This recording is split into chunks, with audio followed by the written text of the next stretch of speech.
Dans ce 9e fléau, le plus brillant des dieux s'est éteint. Exode chapitre 10, les versets 21 à 23.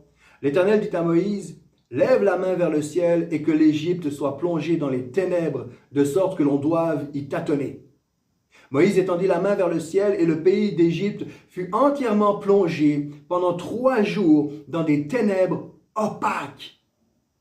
Pendant ces 3 jours, on ne se voyait plus l'un l'autre et personne ne bougeait de l'endroit où il se trouvait. Par contre, il y avait de la lumière dans les lieux habités par les Israélites. Nous arrivons tranquillement à la fin de ce combat entre les dieux de l'Égypte et le Dieu de Moïse, entre les dieux du Pharaon et le Dieu d'Israël.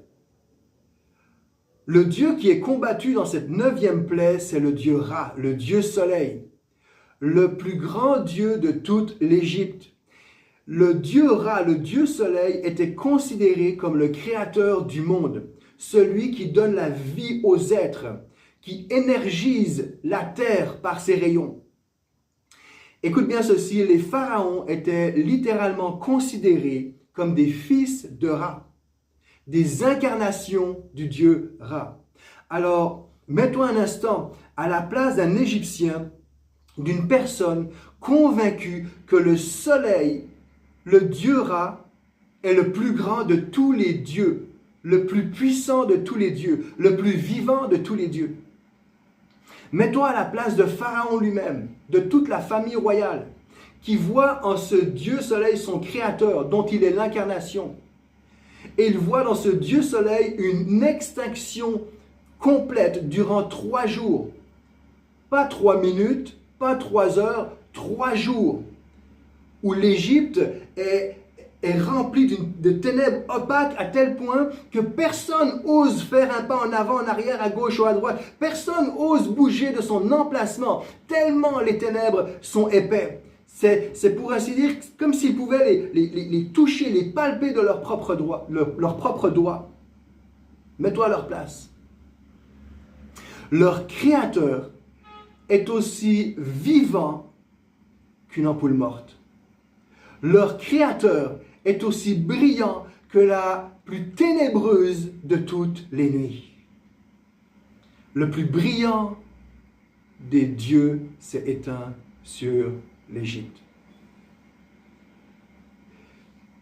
Et alors que les pharaons sont considérés comme une incarnation du dieu Ra, j'aimerais te dire que la Bible nous dit que Jésus est le Fils de Dieu.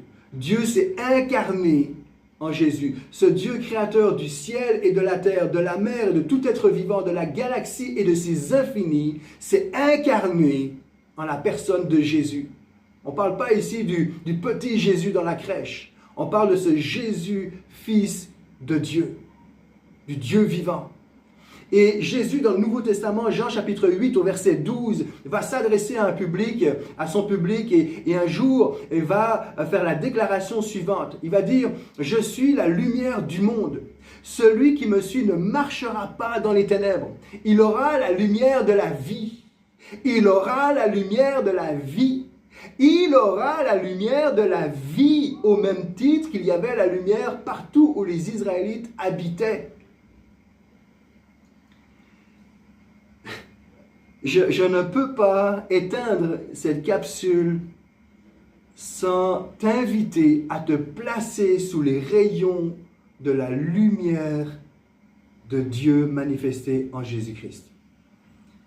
Dieu vivant. Je ne te parle pas d'une religion, je ne te parle pas d'un principe, je ne te parle pas de quoi que ce soit d'autre que d'une personne qui est venue représenter Dieu sur la terre. Je ne peux pas éteindre cette capsule sans t'inviter, sans considérer la possibilité à te placer, à venir te placer sous la lumière de Christ. Celui et celle qui se place sous la lumière de Christ n'aura pas d'hésitation dans sa marche de tous les jours. Contrairement aux Égyptiens qui n'osaient même plus avancer à gauche, à droite, etc., n'osaient plus bouger. Celui qui marche sous la lumière de Christ Marche avec assurance, marche en sécurité, marche dans la paix,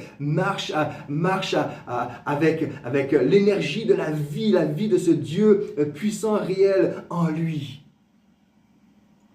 Je ne peux pas éteindre cette capsule sans t'inviter à te placer sous sa lumière.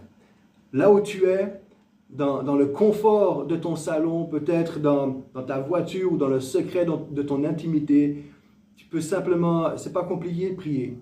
Tu peux simplement dire, écoute, Seigneur, voilà, je ne comprends pas très bien, mais ce que je sais, c'est qu'il semblerait qu'il y ait un Dieu qui a donné sa vie pour moi sur cette croix, pour effacer tout ce que je déteste en moi, tout ce qu'il y a de mal, tout ce qu'il y a de péché, tout ce qu'il y a de détestable, tout ce que je déteste, toutes ces pensées malsaines, tout ce qui est faux, tout ce qui est de travers. Tu es venu sur la croix pour me pardonner, pour m'aimer, pour me guérir.